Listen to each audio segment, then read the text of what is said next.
جناب آقای آزادی عزیز، عرض سلام و ادب و خدا قوت محضر جنابتان. خواستم عرض بکنم که تفنگ من مشکلش کاملا خدا رو شکر حل شد. امپایر ایکس که زحمت کشیدید شما تیونش کردید و رگولش کردید. خواستم فقط واقعا بدون هیچ اقراقی در تبلیغ و بزرگنمایی ازتون تشکر بکنم، الهی که زندگیتون همواره مملو از ثروت و برکت باشه.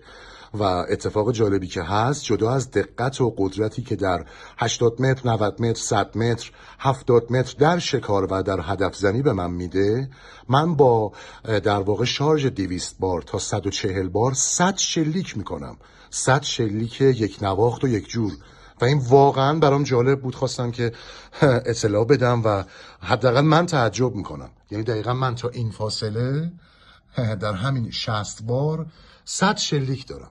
مطلب بعدی رو هم خواستم عرض بکنم که این قطعه‌ای هم که شما طراحی کردین واقعا دم این همه ابتکار و نبوغ گرم. امپایر ایکس متاسفانه مشکل نداشتن ریل پکاتینی داره که شما اینجوری حلش کردین. به حال بازم ازتون ممنونم، خیلی سپاسگزار و من به زودی زود شرایطش بهتر بشه و داشته باشم فیلم گروپش رو هم برای شما و برای عزیزان ارسال میکنم. خیلی ارادت ها.